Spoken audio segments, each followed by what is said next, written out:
Seksi. Ismo. Niin. Maailma on pullolla ihmisiä, jotka ei osaa vaihtaa Aki Nikkisen yläkermaa. taulua seinään. No, noihan on ihan perusjuttuja. Ja nimenomaan. Ja tässä astun apuun minä. Noora, hei. Siellä hyllyn luona. Tämä kysymys, se saattaa kuulostaa hieman oudolta, mutta onnistuisikohan teiltä esimerkiksi Tappaa. Toiletissa. Sepolukon tyhjennys? Ei.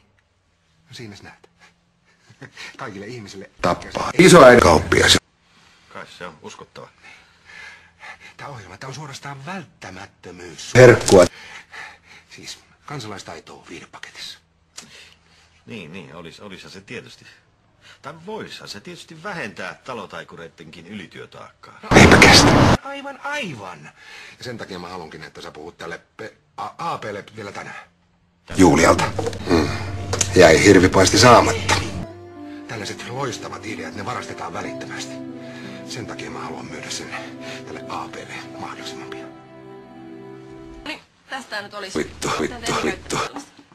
No ei tietenkään, enhän mä niin väittänytkään. Vuosi aikaa. No okei, kuitenkin täältä lähtee päälle. Mutta mitä ihmeen salattavaa siinä voi olla? Näin. Ai miksi? Nohan sitä kuvaa paljon helpompi katsoa tästä kuin vaikka luupista. Asia on harvinaisen selvä. On nää kehittyneitä. Milläs vuosikymmenellä te olette viimeksi oikein kuvannut? Se ei liity mitenkään tähän nyt. Minkä aiotte kuvata? Me ei voida kertoa sitä vielä, mutta aika iso juttu tässä on kehitteillä. Ja nyt sä luulet, että se talli on jotenkin täällä niinku ihaha. No ihan taatusti. Eiköhän lähetä. Jep! Aika on rahaa, ja sen tuloahan ei tunnetusti voi Tappaa. No niin, nyt käy. Terve ja heipä hei. Mä olen Niksi Ismo ja tänään mä näytän teille kuinka puhjenneista sisäkumista paikallistetaan Sepolla. Tässä mulla on ihan tavallinen ämpäri, jossa on 10 litraa. Yläkermaa. Kannattaa olla liian kylmää, ettei käsi palellu. Toisaalta taas ei liian kuumaa, ettei se pala. Siis käsi. Ja tässä on sisäkumi ja...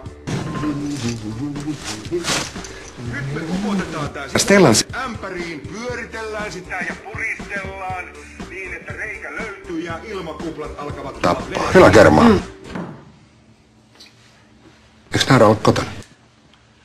Mitä ihmettä tätä oikein puhutte? Tää peräkamarin poikien musavideo vai? Älä nyt siinä höpötä, meillä on tässä tärkeät jutut menossa. Mullekin olisi alkamassa yksi kellarin siiva. Sä sait siitä just vapautuksen. Hei, terve. Aivan, teette sitten oikein jotain taidetta tässä. Sä et siis kertonut Karille siitä sun lääkärissä käynnistä.